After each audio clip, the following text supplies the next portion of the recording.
We all expect growth to recover, but larger questions remain over the nature of the growth path. Will manufacturing be able to return to the growth in employment? What will happen to female labor force participation, especially as large numbers of young women leave education? Education and skills development are some of the most critical inputs into improving the ability for young Indians to compete for decent and productive employment in the labor market. According to the NSS data, 97 million youth between 15 and 24 were attending an educational institution in 2011-12. And what will happen to them once they have completed their studies? Will they have the right skills, and will they be in the right place to take advantage of growing sectors and growing occupations? Policymakers need to be ready for this demographic impact, something that has been muted over the last decade or so as a result of the increased enrollment in education and withdrawal of women from the labor force. The challenge is therefore creating enough job opportunities for an increasingly educated and aspiring youth who are not prepared to take up a job in the construction sector or in the informal sector in general. Even in the relatively poorer, backward agriculture states of Bihar and UP, you travel and you see evidence of mechanization of all kinds everywhere. Work which was earlier done by women actually being carried out by machines. Women are joining the labor force, massive numbers. We don't have the programs for skilling the women. These are girls who will want to join the modern labor force. So we have to provide vocational education in secondary level as quickly as possible and provide stipends. This is not just for girls, but for boys as well. And then addressing the informal contract labor issue, enabling states to change laws to catalyze formal employment. Currently the severance is 15 days pay for each year of service. It should be increased. There are many other things that need to be done. Most currently find employment through informal networks. There are 1,200 employment exchanges in our country, but the placement rate is 1%.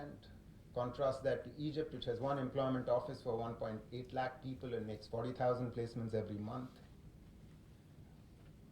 Finally, of course, policy support has to be focused to labor-intensive manufacturing sectors as rural consumption and rural demand rises and continues to rise.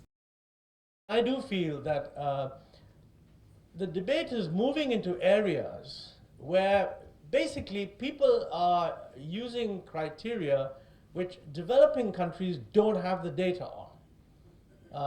And I mean, I don't see why it should not be explicitly stated that this is the problem. So if you really want to know what's happening to people, I would not look at employment data. There are many other things we should look at, which are actually available either with the same frequency or maybe with lesser frequency but are more reliable. So we must be quite clear that when we deal with employment, we are dealing with a phenomenon which is important, but which our data does not measure in the way it ought to be measured. I mean, if you're desperately poor and you're the head of the family, man or woman, has suddenly had a collapse in income, lots of other people get pushed into the labor force in order to survive. Should we celebrate that kind of growth of employment? Obviously not. So you really want to measure the growth of employment in a framework where you know whether it's leading to some growth of income. Number one, we all want to see rising employment. That I agree with that. We need more employment.